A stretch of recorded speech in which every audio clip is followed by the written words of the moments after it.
A very good morning to you, and thank you so much for keeping it NBS Television. This is the Morning Breeze, your most authoritative morning current affairs show. And 12th Monday, which is also International Youth Day celebrations that will be held in Soroti. In studio, as earlier on promised, to look at the current state of affairs is retired Colonel Kizza Besigye, joining us to give his own insights of what is happening. Glad to have him today.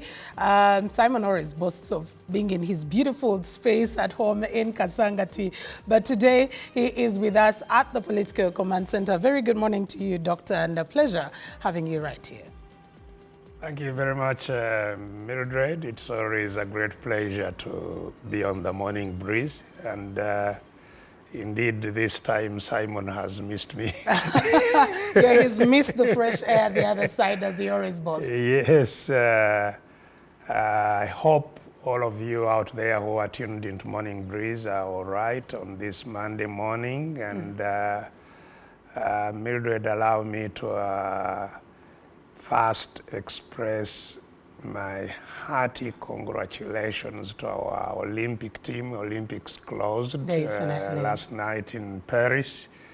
And one of the things that from time to time warms my heart about our country is our sportsmen and women who, without much assistance from us as a country, really go out there and make us extremely proud. So congratulations to Joshua Cheptegei and Peruth Chemtai for the wonderful performance that they displayed and raised the Ugandan flag very high in Paris.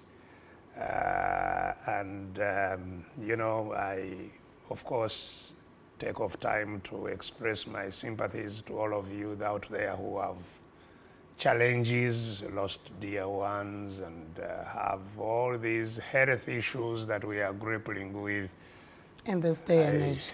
And definitely talking about persons who have had losses, we just had the unfortunate incident of the cave-in of the garbage heap at Chitezi landfill, to which the president has ordered an investigation on who exactly slept on the job, as well as asking that the families be given a 5 million compensation, or one would call it, towards barrier arrangement. What do you think is responsible for such an absurdity happening in a modern state like Uganda? It's the failure of the state, outright failure of the state. In fact, there cannot be a better demonstration of a failing state or a failed state as what happened in Kitezi, because, you know, the role of a state is, first of all, to plan, to implement plans, to monitor the implementation of those plans, to forecast what may happen, you know, and plans. The state is very clear in what happens. The planning is done by policy organs and implemented by the executive. And the executive of Uganda, executive power, rests with the president. It's not ambiguous who is the executive.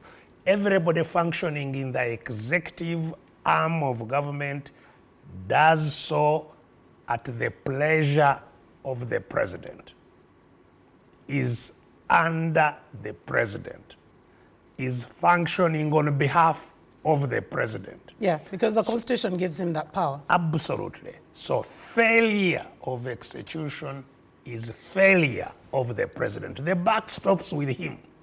It's ridiculous for him to wake up and say, how did this happen? You know, because he delegates powers, and that is why he would have to ask. You delegate power and you ensure that the delegated power is functioning. And if it doesn't function, it's you who delegated it that answers. You take the responsibility. You know, we don't want to hear stories. You know, I'm investigating. Those are your stories. You have failed us. Period. And in the case of Kitezi, you see, the failure is at many levels. Okay. Because,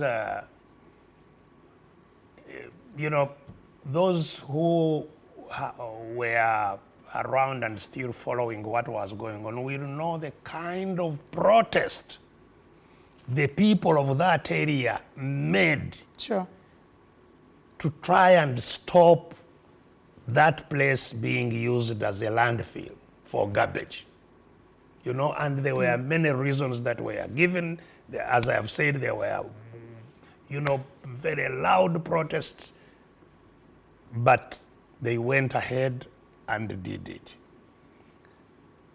Now, once you have chosen as they did to do that, because there were also many other things that they could have done.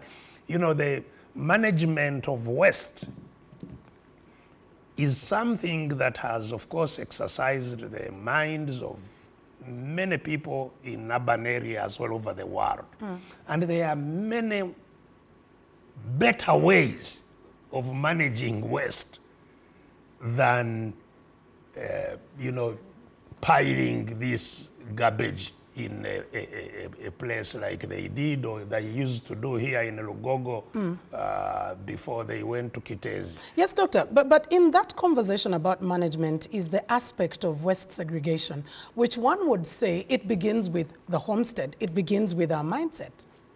Even the mindset begins with the plan. There has to be a plan, there has to be an infrastructure for separation of all this garbage and ensuring that it happens and putting laws actually to ensure that it happens and enforcing those laws. So again, it comes back to governance. It is a governance question and a failure of governance, failure of choosing the right methods of managing solid waste, you know, and having done so, you know, failure to plan how to manage the landfill. I'm sure you must have seen a report that was made in 2015 pointing out the danger that has happened. So this danger has not happened out of the blue. It was known by government that there is a danger. The nature of the danger was very clearly described to the government 9 years ago. So the disaster has been waiting to happen, all these years. So you cannot, you know, it cannot be the same government says, how did this happen? You know, we must investigate. But then how does it get handled moving forward? Because like you said clearly, yes, there was a parliamentary report that was released. It wasn't paid attention to. It has happened and probably could get worse because they even talked about concentration of methane and an explosion that is imminent. You see, this, as I have said, this is not a limited matter of Kitezi. It's a failure of state. We have a failed state where the functions of government really are not being served. And in this area of environment, how we manage the environment, you've been seeing year after year people being buried by landslides in many places now. It started with Bududa, it has been spreading to Kavale, to Kisoro, to Kasese. Kasese, I don't know how many times the disasters in Kasese have happened, and we know that every year they will happen. And, you know, we wait until it happens and then you run to say we are helping in burial. Governments are not meant to help burials. That is not the role of government. So we simply have a failed government. And everybody knows that, you know, we have a huge governance problem. The riots which were going on about corruption, these are just symptoms. You know, the real crux of the matter is that we don't have a government in the sense that it's supposed to manage or provide common goods and services to its people. And you actually led me into the conversation of the youth protests. And what a better way to discuss youth matters on the International Youth Day. But like you say, do you think the riots are the ultimate answer or the ultimate pressure to government to be able to provide the much needed services that the young people are actually complaining about? So, if the cause of the problem is governance, the solution must be focused on governance. And what is the governance problem that must be solved? The governance problem that has to be solved is that we are not in charge of those who are supposed to provide us services. They're not answerable to. Absolutely. You know, that's why even when all these, by this morning I was hearing 21 people who have already been discovered dead, covered by that garbage. They are still, of course, digging into the garbage. I'm sure there will be more. And, you know, nothing, there will be no consequences beyond whether paying 5 million to the people. The president has asked the IGG to investigate and bring whoever's left on the job to book. I've told you that this is not something that needs even any investigation, you know. Who takes responsibility immediately? Doesn't the president know that there was a report? Doesn't he know that nothing actually happened as a result of that report? The question is, who can hold Mr. Museveni accountable? The law should. It can't. The law cannot hold. You see, so are you going to take him to court or what? So the question is, the central problem of governance that we are dealing with is that we have a country where citizens have no power over those who govern. They have no power. Citizens are powerless. We live, and this, you know, I will continue underscoring it until it becomes embedded in the minds of those who care to listen, that we live in a captured country. We are not citizens. We don't have citizen rights.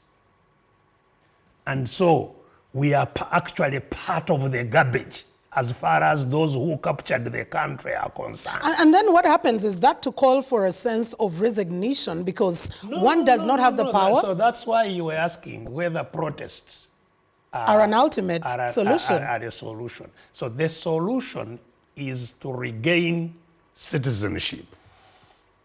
The solution is to regain power and control over the country. How? So that we can have power to sack those who govern wrongly. We don't have power to dismiss these people, as you know. And unless we regain that power and control, they will do whatever. They will steal with their, you know, impunity as they are doing, plunder, do whatever they want with impunity. In fact, it's not stealing because they control the country. They own it. So they don't actually consider it as stealing. That's why, you know, even as everybody is suffering, Mr. Museveni can say, no, I want 300 billion. I need 300 billion here to give to my friends of Rocco.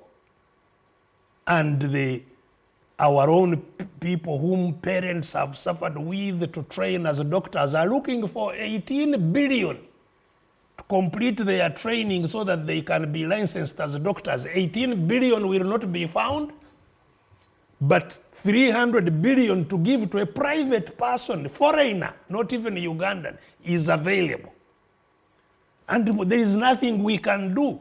There is nothing those doctors can do. So the question is, how do we regain control of the country from those who control it with guns? That is the question that every Ugandan must answer. Are you insinuating the constitution is not in control, but the guns are in control of the country? Absolutely, absolutely. There is, you see, constitution is made by those who have power, not by those who don't have power. Just like laws. Laws are made by those who have power and can enforce it. We don't have power to make a constitution. And that's why the constitution we tried to make in 1995 is no longer there. Because the people who made it did not have power. So we went to we spent 2 years trying to make a constitution. We said power in Uganda should be decentralized to districts. Districts should control the funds. Districts should appoint their managers of the districts, the cows and so on. It's no longer there. People to lead the country should lead it for only this time. It's no longer there. And so on and so forth. So the constitution is made by those who have power.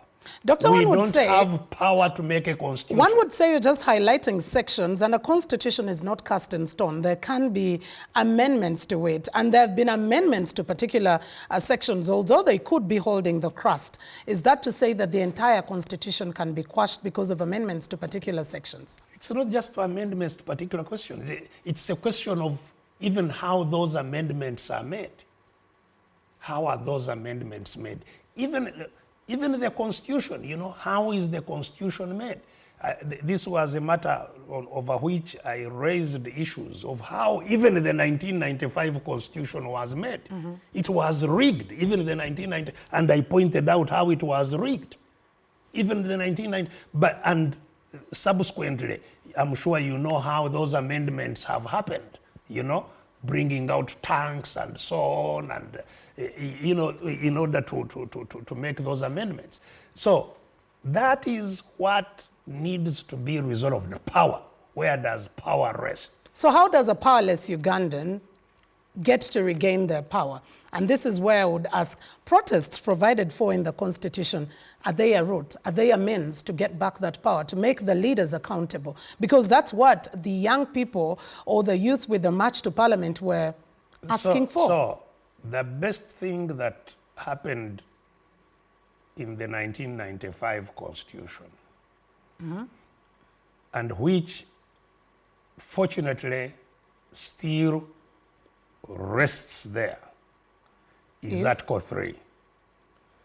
Article 3 of the Constitution talks about what should happen when the Constitution is trampled, as it is. And it says Ugandans have the duty, not just the right, but a duty. All Ugandans have a duty to do all in their power. It doesn't. So this is the article that gives unlimited range of action that Ugandans can and must take as a duty to return the country to constitutional governance. So that is the task that Ugandans have today, to use Article 3 and do everything in their power. So the question now is to flesh out what needs to be done under that article. And Mildred and all of you who are out there, you have to soberly understand that once power is captured, it will not be coming back unless you wrestle it back. Because capture is actually a forceful act to take it from you, which is why power was taken through a war And I always refer people back to Legal Notice number 1 of 1986, which gave power to Museveni. It said, on this day, the National Resistance Army has captured the power of the state of Uganda. The army, National Resistance Army. It was not even a national army. Because it was a guerrilla war. Yes, it was a National Resistance Army which captured the power of the state of Uganda. And the power shall be vested in the National Resistance Movement. That's where the problems began. So power was captured by force. It is up to now kept by force. And that's why you saw Mr. Museveni the other day when people were saying we are going to express our dissatisfaction over the looting and plunder of our money. And he said, you dare, on TV, you dare, you receive fire. But Doctor, then, that is the same basis upon which the preamble of our Constitution is built, that we've not had a peaceful transition. Absolutely. The power has been wrestled. Yes. Is that the same kind of continuous manner that we're going to have in the country for the authority, the citizenship that you're talking about to be gotten back? So that's why, and there has been a whole debate of how do we get the power back. Mm-hmm. Some people whom I very clearly differ from now have been suggesting that we should continue simply trying to regain power through the elections organized by those who captured the power. and I will continue very respectfully telling those who harbor those ideas that it's simply a joke. It will not happen. So participation in an election is an event, or you do it for conscientization and not particularly to look at power? So you can do it for all kinds of things, but not hoping that power will be handed back to you. Because, first of all, you see, what is the power we are talking about? It is the power to decide, actually. It means people have no power to decide what happens in their country. They don't. So they don't have a vote, actually. They are disenfranchised. Just like when the British were here, except that the British were not organizing phony elections. Or like when Idi Amin was in charge of Uganda, he was truthful. He was not organizing phony elections. He said, I'm a life president. And people knew, yes, if we are to get power back, then we must stop the life presidency. So we now have life president, Mr. Museveni. It's not a declaration he's made. No, he doesn't have to declare. But that is clearly, unless, again, somebody is living with in some kind of illusion, that's very clearly his intention. And he has already organized that when he goes, his son will come. Again, this is, initially he first tried to say, no, there is no Muhoozi project, there is no this, until it became, unavoidable, and he say, okay, now, there is a standby generator. So it's up to the people of Uganda. It's up to us to decide whether and how we get our power back. Our very clear recommendation has been that we have to defy, we have to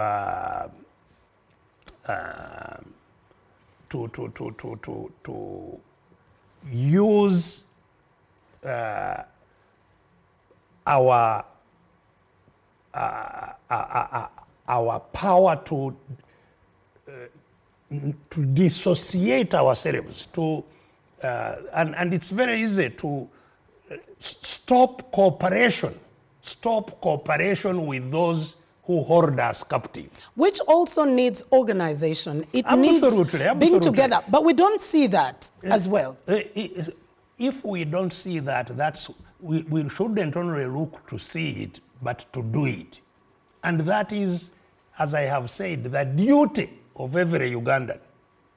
Because again, you see, and this is where I have huge issues with the media, our Ugandan media, because the media is one of those, I think, institutions that has betrayed the people of Uganda. How? Because the media controls and manages narratives. You will find everywhere there is still a narrative that there is a multi-party political system. There is government, there is opposition. Because that's what the opposition is possessing, that there are political parties within which they organize to fight the government or to become the next government in power. And I'm saying that that is something that must be debunked.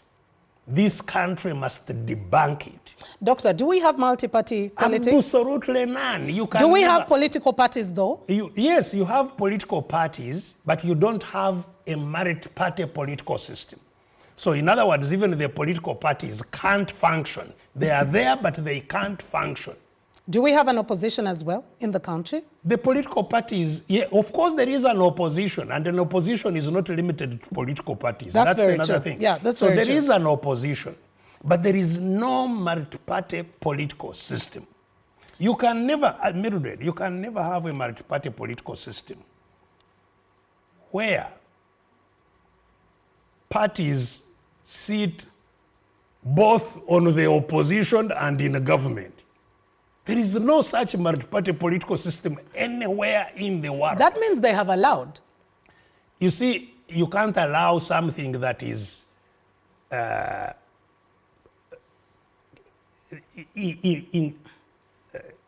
don't know what word fits it, that is impractical. Because you can't allow, Mildred, I don't know whether you can tell me that you can allow to be both married and unmarried. There's a clear line between the two. You toe a line. Absolutely. But we're talking about politics, and you're saying you cannot have another political divide seated on both ends. You can't say I am both opposition and government. How can you say that? That I am both opposition and government. That means there is a betrayal in the opposition, quote unquote. So the opposition is opposing you who is in the government. I mean, so look at DP. The leader of DP is in the government. Sure. The members of parliament of DP are on the opposition. So are the DP members opposing their leader? UPC, the same.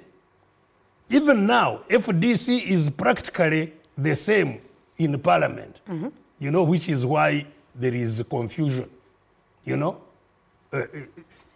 You cannot have a multi-party system where the military is part of the parliament, sitting in the ruling party. You have the military, a state institution, sitting in the ruling party. That cannot be a multi-party political system. So what we have must be defined if we want to sort it out. What would you define our situation This is why I say that is the role of the media. The media should help clarify, flesh out for the people, interrogate, you know, hold Mr. Museveni to account for what he is presenting. We've interrogated, and the opposition will say the media is fighting them. It is very clear. It's been on record asking. No. You see, the question is not whether you are for or against. The question is just to get what is going on so that the public understands clearly. What system are you running? You members of the military, for example, interrogate the military and the Minister of Defense. These military members of yours, what are they doing in the NRM members of parliament. Doctor, we've interrogated that. We've asked those questions. Yes. So, having asked them, you can't then go ahead, depending on whatever answers you got, to say there is a multi-party system here. It can't be. So there is no multi-party system in the country. But we have political parties. There are political parties that cannot function, because political parties function indeed in a multi-party system, in freedom, which is not there. Doctor, so we have political parties that cannot function. In your own view, before we take a break, what would be your description of the, I would call it a situation, that is happening in the country? Now that we have political parties, but with no multi-party dispensation. Yes, so what we have in the country is organized crime. We have a mafia state. Because that's exactly what the mafia does. Because they control coercion, means of intimidating and fighting off anybody who does not want to do what they want. They control territory, they control what goes on in there. That's exactly what we have. And the members of the other political parties have also been yes, they co-opted. get co-opted, of course. They get co-opted because if you don't, they crush you. That's what mafias do. If you don't play by their rules, they crush you. And so the question is, what do we do with this mafia state that we have? That's the question. And it's a question to all of us, including you in the media. And as I have said, you in the media, your main role is to really continue to shine a torch on what there is. The facts, the reality.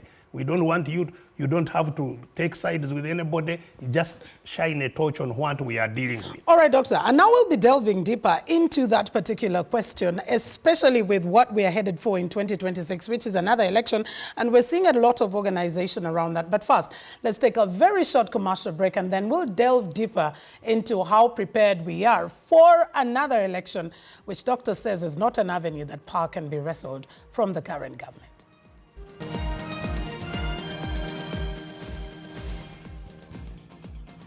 Thank you for keeping it to NBS Television. It's the Morning Breeze, your most authoritative morning current affairs show. And looking at the current state of affairs, with us in studio is retired Colonel Kizza Besigye, making sense of many of the issues that are happening. As we took the break, the whole conversation was still about a powerless association, if I would say, a powerless citizenry.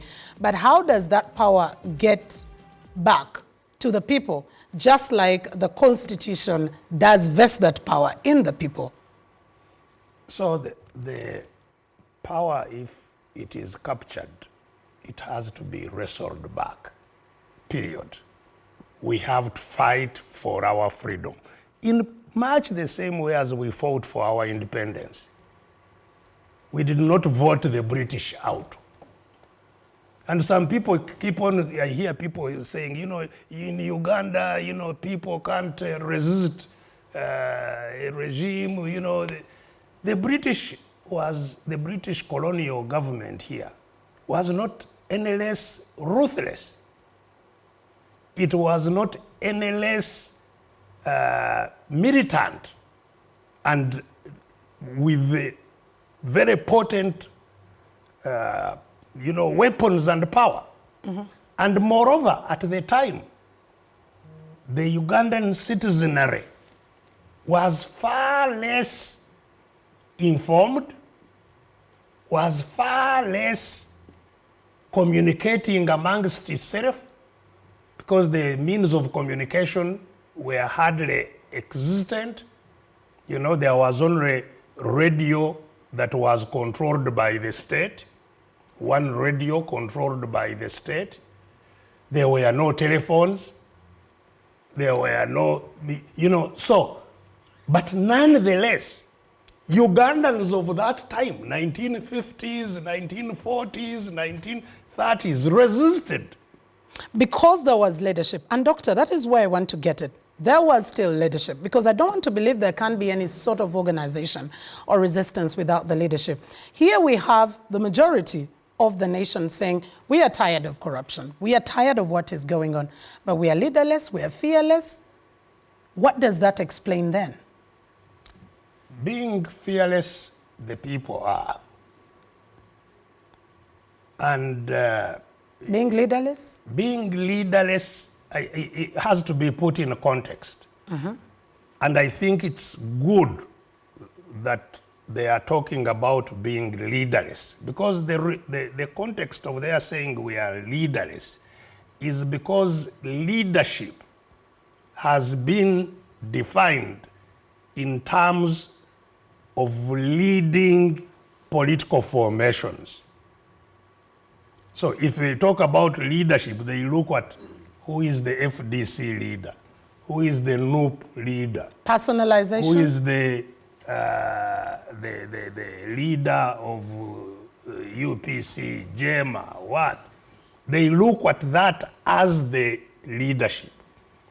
Now, and this is why the leaderless is perfect in terms of that context, because the struggle of freedom is not a partisan struggle. And that's what those of us who want freedom must embed in our minds.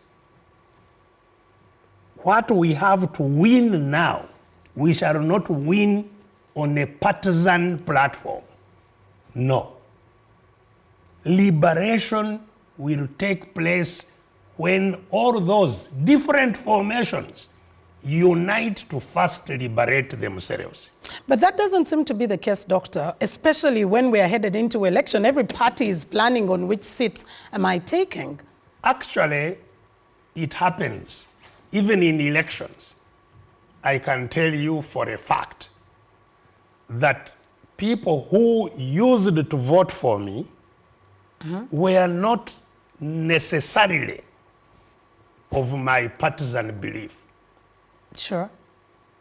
They saw the support of my candidature as a means of coming together to fight for their freedom. People understand. Not to fight for partisan interests, but to fight for their freedom. And that's why, actually, even in elections, you have not had here any three-horse race.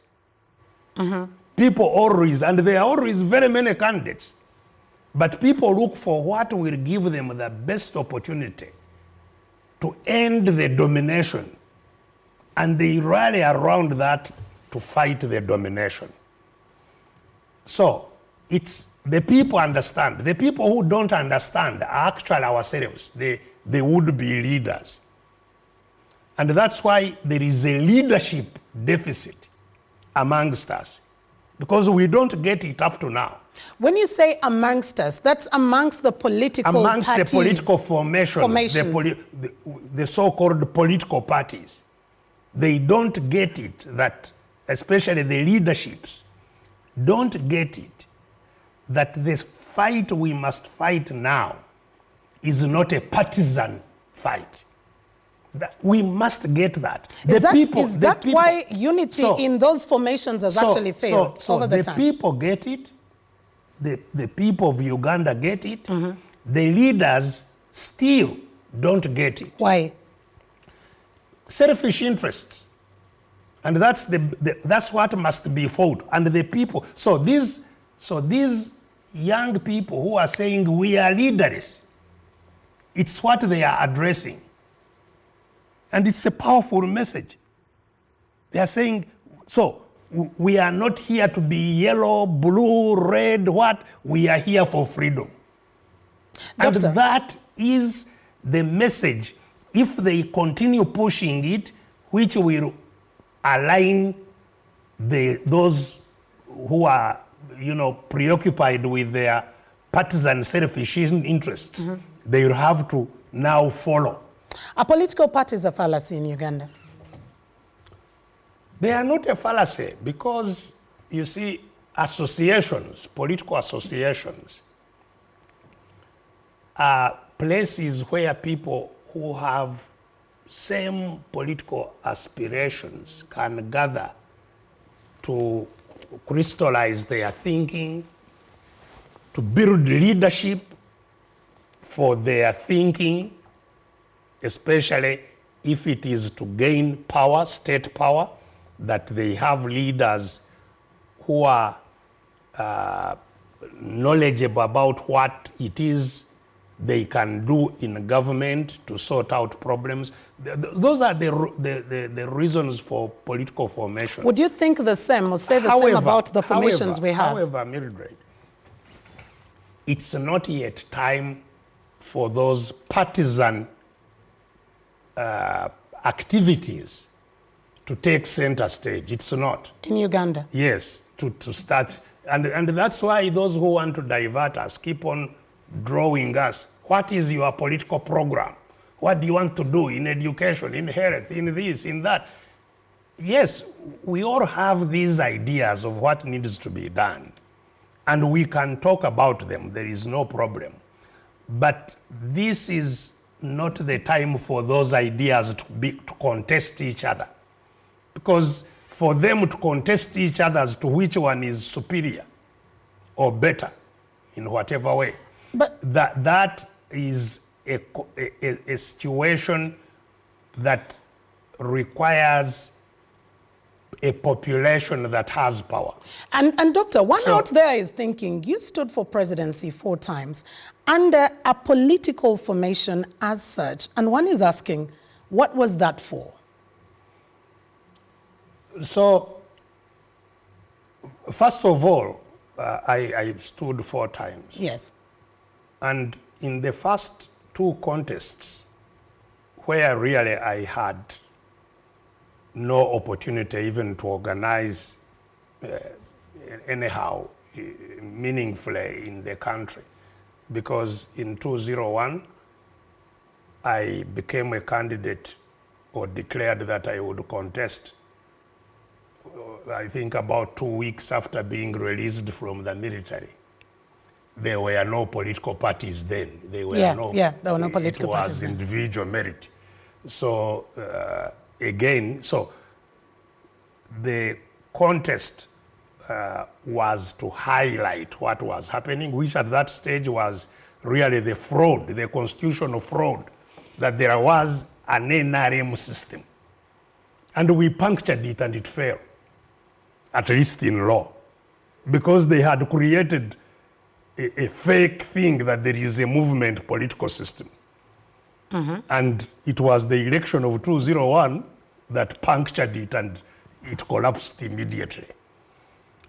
So to that extent, although there was no capacity to meaningfully contest as an individual against the state, it achieved a lot in that regard. And it's from that we introduced parties. Yes, including, of course, the constitutional petition, the electoral petition that we filed in 2001 in the Supreme Court. The 2006 also happened. I was nominated from prison. I do remember. Having returned only 2 weeks earlier from exile. So again, you know, and this was, of course, the first election under what was called the multi-party political system. And so the main thrust then was still in trying to force the understanding of the state capture and rallying people to challenge it. And again, it was, I think, extremely successful. In 2006, if you ask anybody who was in Uganda, they will tell you definitely they understood then that Museveni captured again, you know, that he overthrew their will because, and had to kill people brazenly that's when it started, killing people at Olange, killing people in Mbale, you know, so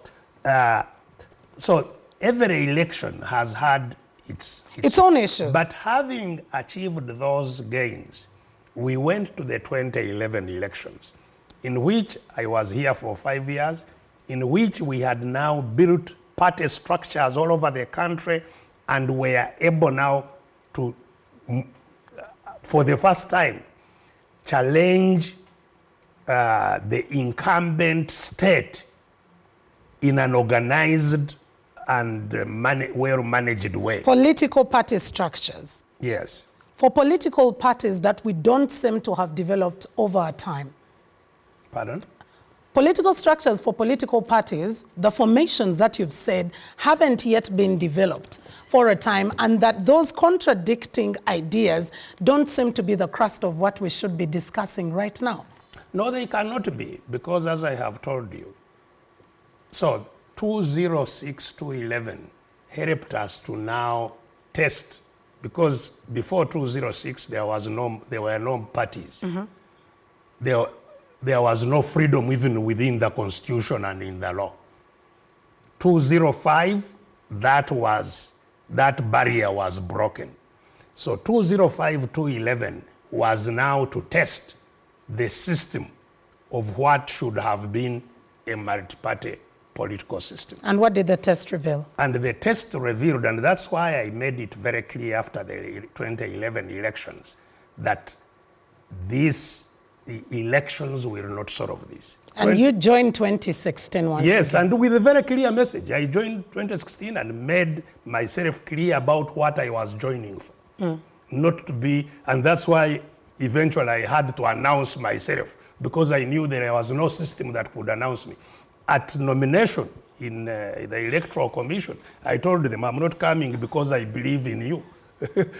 I'm coming to fight for change. I told the Electoral Commission, and you remember the Electoral Commission subsequently said they should not have nominated me. But I was very clear. I told the whole country that I had not come to ask them for a vote. You'd come to conscientize about the issues. And to organize them to fight for a vote. Do you think that message has yielded over time? And the people got it. The people in 2016 got it. And that's why, for the first time, all over Uganda, people collected money openly for our campaign, for their liberation. Because the liberation is undertaken by the people themselves. You cannot go into an election where you are distributing money and you think people will regain what they need. And 2021, you opted out of the election. So, you are saying opted out as if I had to opt in. No, I'm just saying because you had contested the other times. Because I contested the other times, as I've told you, since 2001. No, 206 as a candidate of a party. So I was not contesting except 201 where I was a free will individual. Subsequently, there was a party. And so the party chooses who to contest. And yes, so we can discuss what happened in 2021, but that's a whole long story. Doctor, the reason I am asking that, the reason I was trying to bring in that context is because it is the same kind of aspect that we're going back into. Right now, what we have is that every political party is planning for the next election. They're doing countrywide consultations, the same kind of consultations you did on whether you should stay in your previous home or be able to go out, or whatever the issues that you were consulting about. What we were consulting about was not about elections. Not about elections, it was about the party. Yes, so, I have told you that they are contesting ideas. Yeah. People come into politics for a whole range of different interests. In fact, I've told people that even when we actually went to fight in Ruwero, people arrived with a whole different motivations. We had robbers who were fleeing, being arrested. They did not have anything to do with what was going on, but this was a good place to keep themselves safe and fight and do something. There were a whole range of the Musevenis were clearly there to eventually build a mafia empire that they have subsequently tried to build. mafia kingdom and empire, which is what. So people come to politics with different objectives. There are many people in the political elite whose focus is not liberation of their country. There are many, and we've had a lot of conversations about this. They are a reality, and so we work with them. Their interest is to get into an office, regardless of whether the office has power or not. As long as it has salary, they are happy.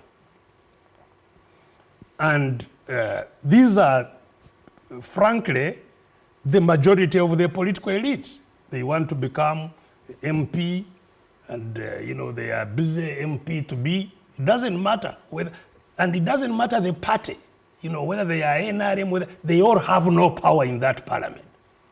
Absolutely no. And you see them, grumbling, whether it's the Sechkubos, they have no power. They all know it. But they want to come back, not because they think that, I'm telling you, they are in that parliament. Every district of Uganda gets about 30 to 40 billion. Most of these districts, 30 to 40 billion, that they represent. But they are in a parliament, and they say to Museveni, okay, take 300 billion for Oroko. Okay, take so many billion for Atiak Sugar. Private enterprises. Take for this, there is another corn business going on, apart from the one of Penetti, which has taken I don't know how many trillions now. There is another one called the Day Pharmaceutical, that the one which claimed it had created a COVID vaccine. That has already nearly taken $1 trillion, and these members of parliament are all seated there. And it's the same, they're organizing for the next SEM to get the same positions. The children of Uganda, whom we say have free education, out of our taxes, huge taxes, every child gets $2 a year as capitation grant. $2. That's less than 10,000 shillings. Yes, that's about 7,000 shillings. Every child, $2. And you are in parliament, whether you are NRM, whether you are FDC, whether you are whatever, and it's year in, year out, and we are creating all this. So let them stand warned. All those young people, they are denying education. They are denying future. It's a gathering storm, and it's going to come after them. So you're asking the political parties to quit whatever organization for just the positions and get into one? Absolutely. Whether you are NRM, there is no party. I've told you that's the first lie to say that the first party to be captured was my party, NRM. That was the very first party to be captured by Museveni. So there is no NRM. All those in NRM, they are just collecting salaries, and or they are just fools. Are you saying there is no opposition as well? There is. I told you that there cannot They've all been captured. There cannot be opposition. Apart from the capture, you see, apart from the capture, there is no dispensation in which you can have opposition. Opposition happens when there is freedom to do so. There is no freedom. What That's situation? How can there be freedom when you see the way parties are treated here? What situation does that give ahead of just a few months into the general election? You see, again, for people who are looking months to the election, they are missing the Because point. that is what those political formations are looking at as well. Wrongly looking at. Those who are looking at it as anything worthwhile are lost. This is what I'm saying very, very clearly. So, and I'm not saying, again, when I say this, people say, so what happens when elections come? Is it a boycott? When elections come, we can talk about how we apply ourselves when they come. But let's talk about, even before the elections come, how do we apply ourselves? What is the project we are working on today? Are we working on the project of 2026? Is that our project? Because 2026 will not free us. So our project must be to fight for our freedom. If 2026 comes during this fight for You our join. freedom, then we see how to use the opportunity it presents in our fight. But if your mind is just looking at 2026 and where you have candidates, where you don't have candidates, maybe we train candidates, maybe manifesto, maybe this, you are lost. And that is the dilemma that we have to first resolve. And especially amongst the leadership, because this deficit is in the leadership. The population get it. The leadership of the different political formations. And it's not just political formations, yes, of the political formations, but even of the,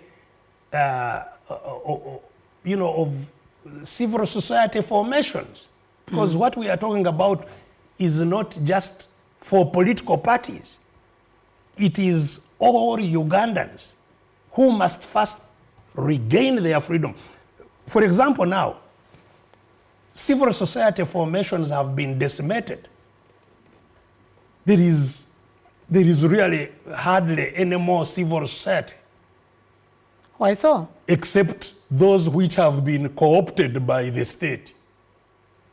The ones they call ngongs, governmental, non-governmental organizations.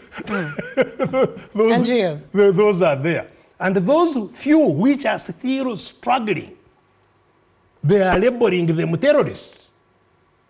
That's, you see, you may have seen in the last few days a discussion about things that are being thrown in the media.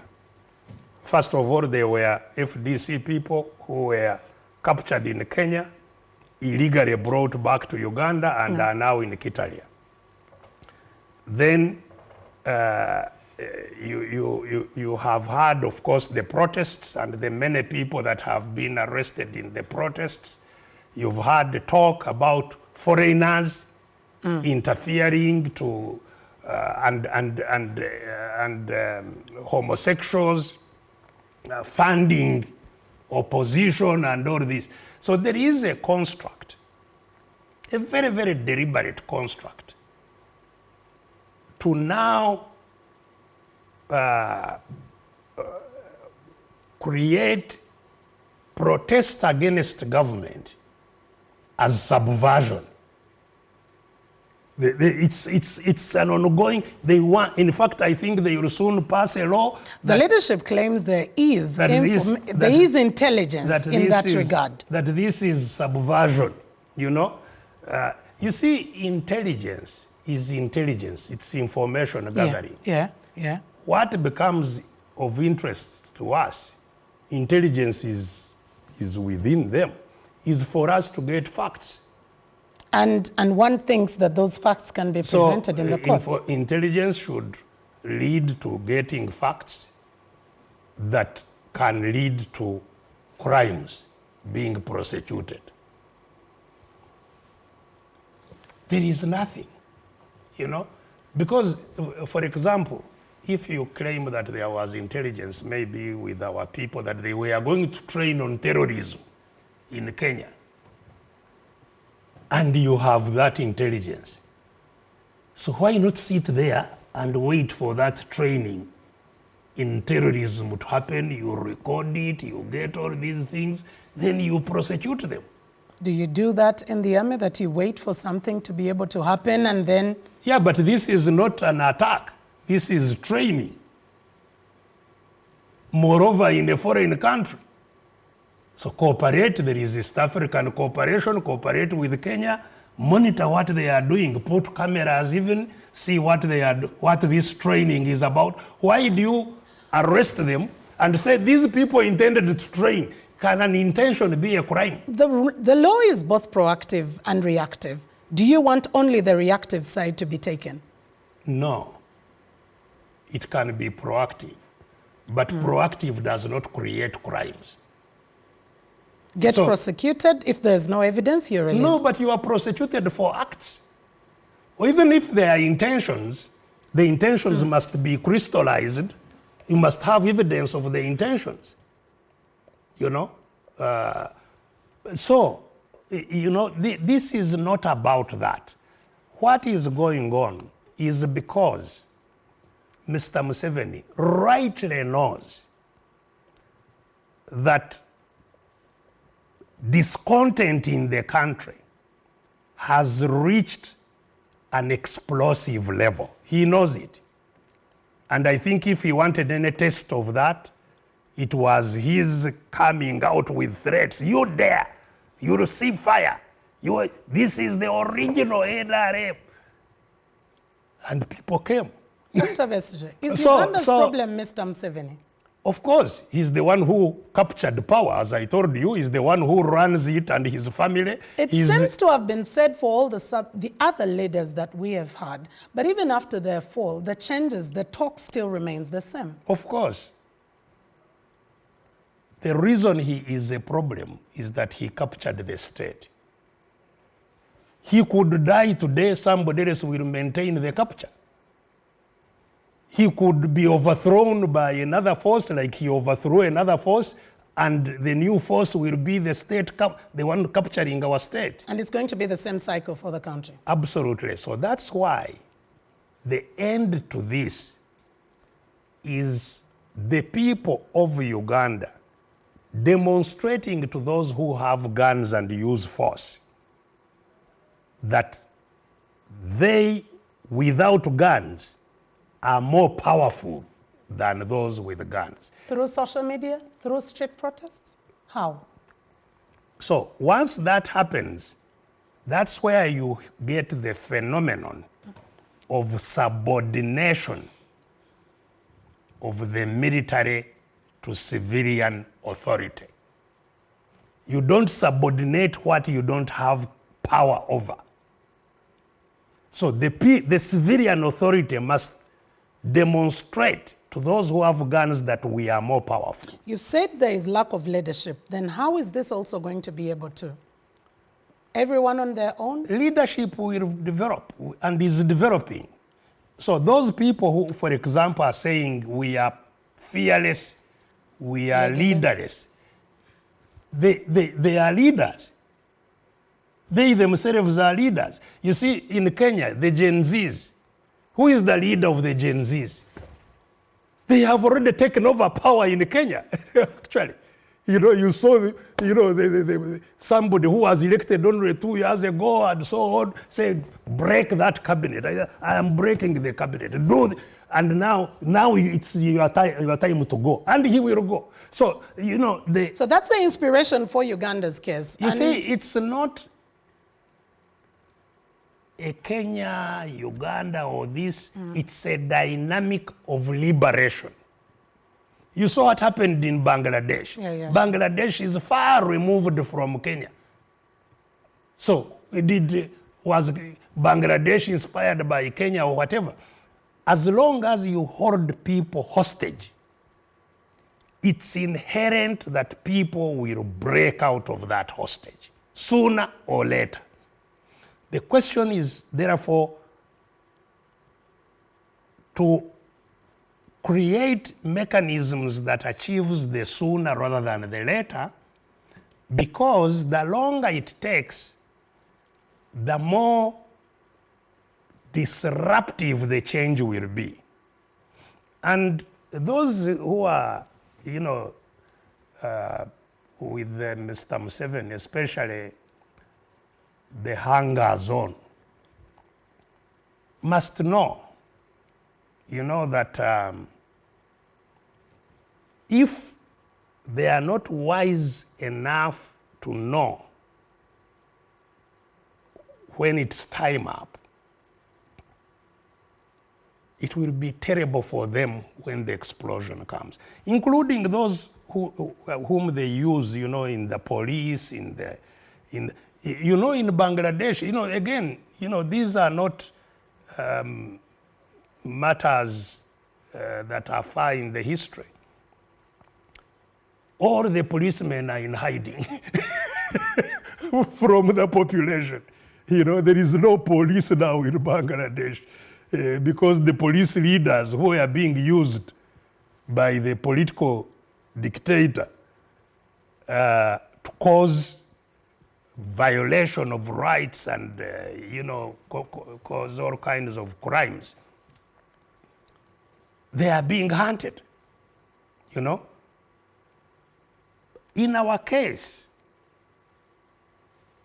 really the fear everybody should have is that people can turn against each other. Because you see, leaders, when they stay for a long time, they criminalize their societies.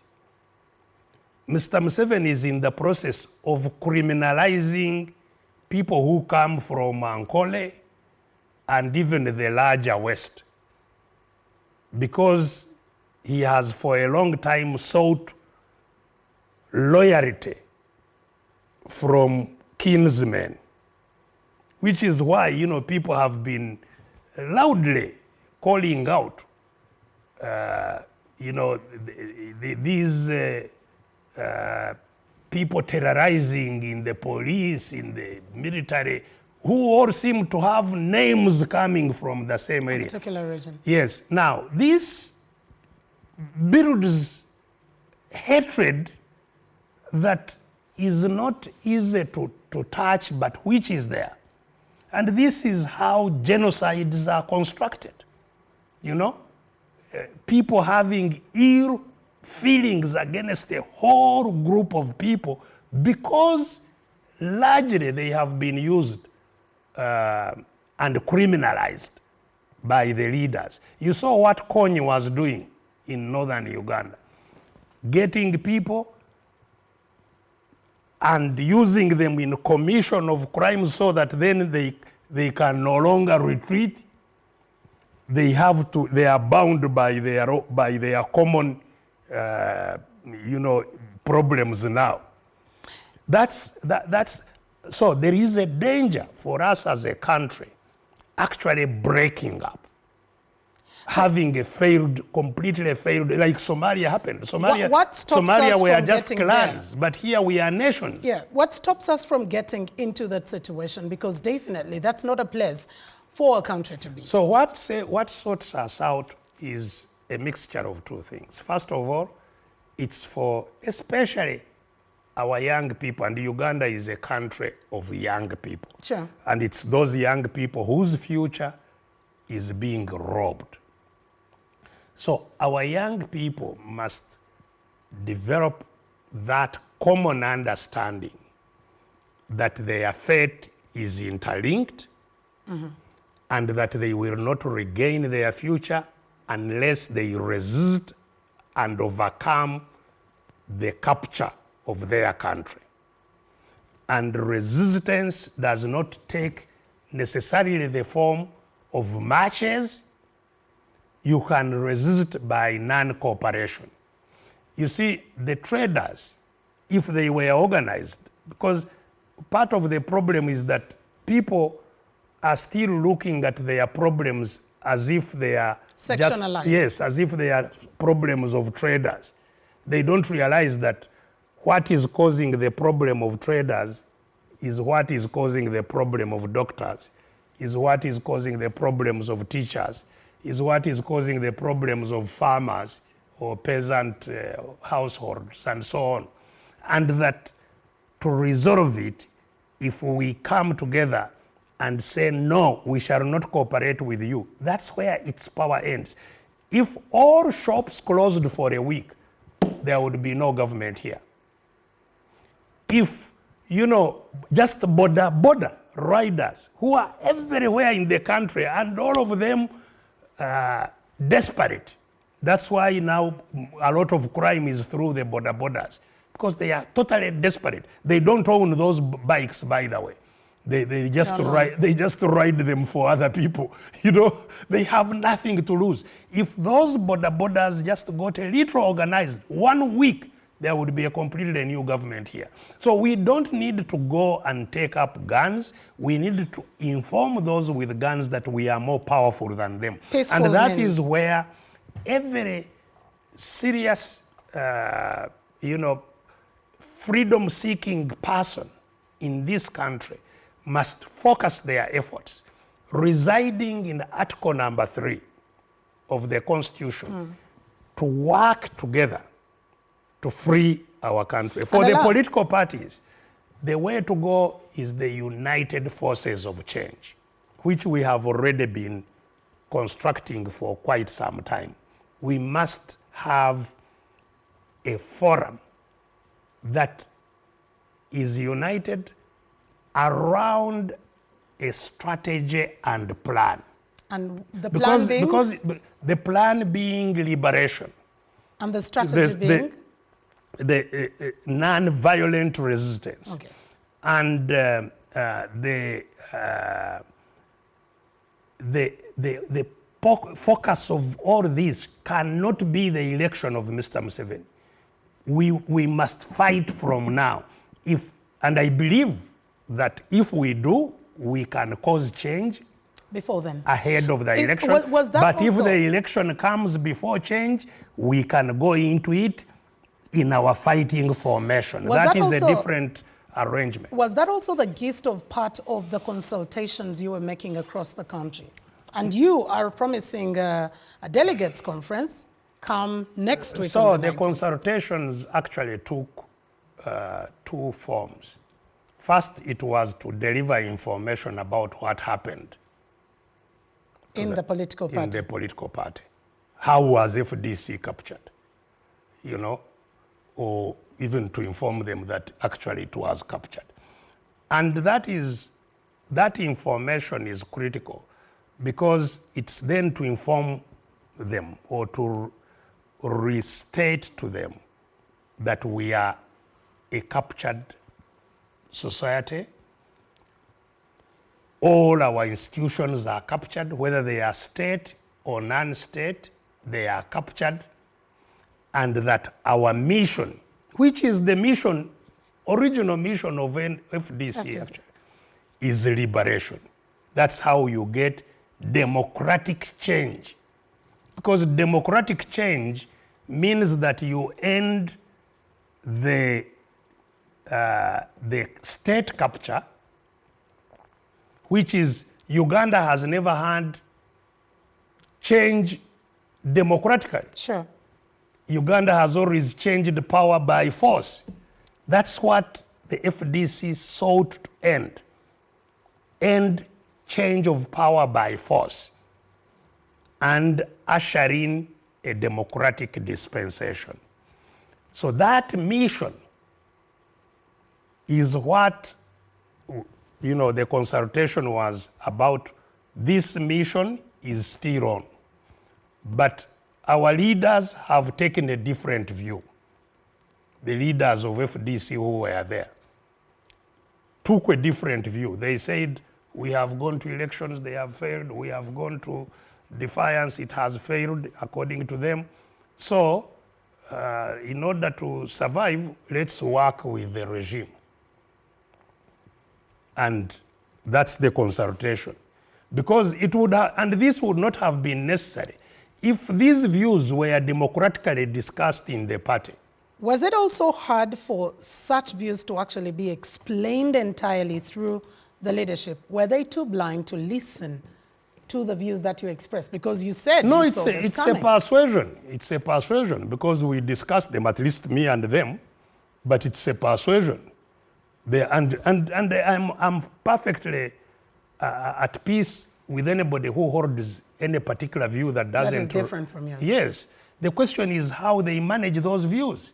Because if they had called the delegates conference, which is what we eventually had hoped would happen, and all these views are presented to our people and discussed, and the majority decide what they want to do, whether we should now cooperate with the NRM or whether we should continue with our original mission.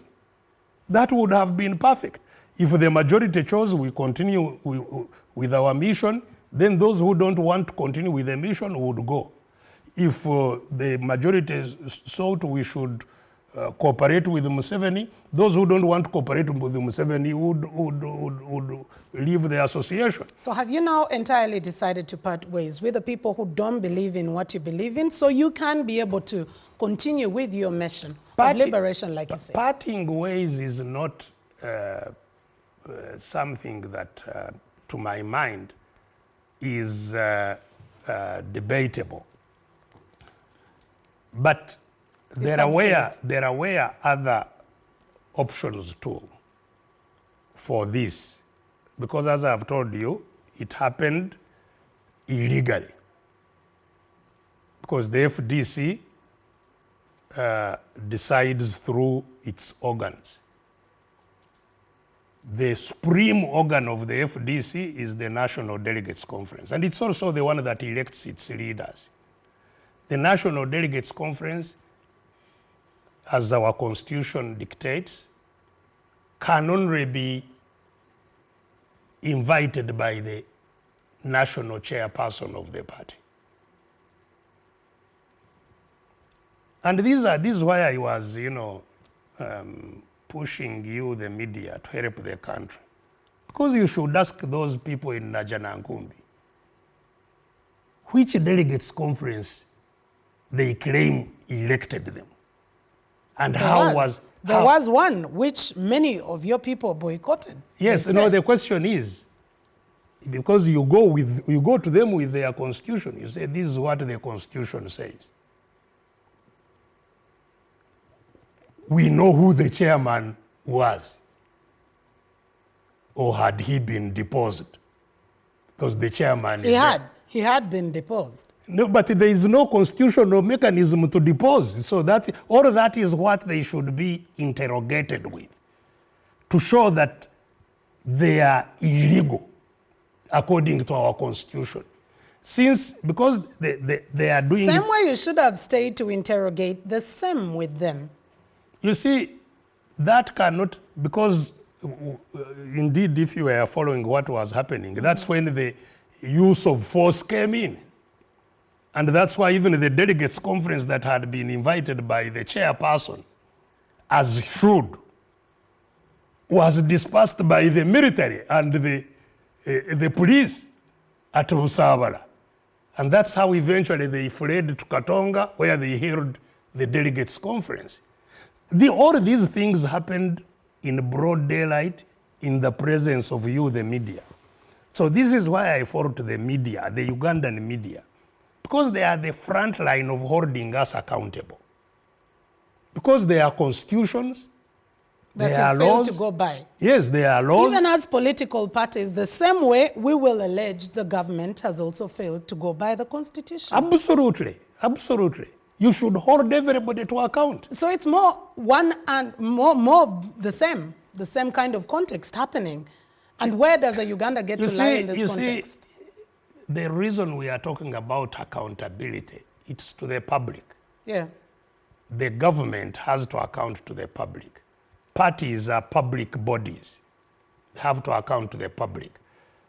The interface that makes that accountability a reality is the media, which gives all this information about what is going on to the public.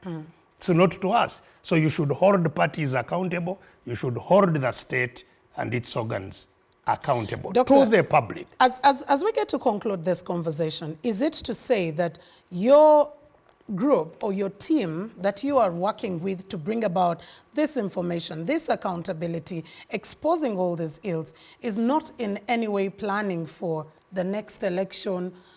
When it does find you, it will find you, but you're continuing with your course. So, yes, absolutely. So, our mission is liberation.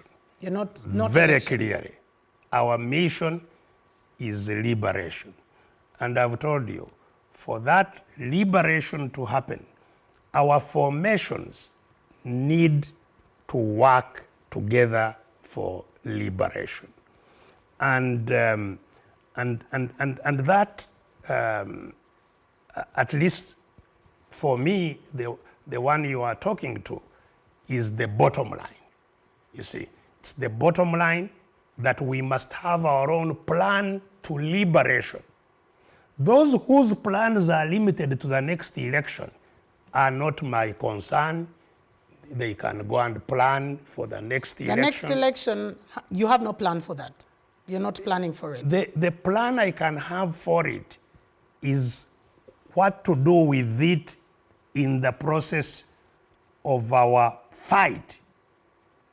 In this process of fighting for liberation, when the election comes, how do I treat it?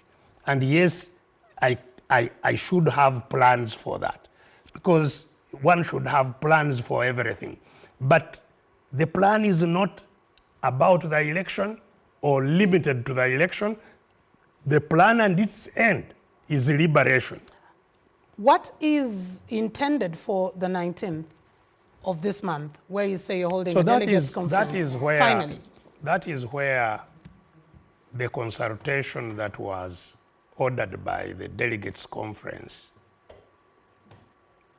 will be reported.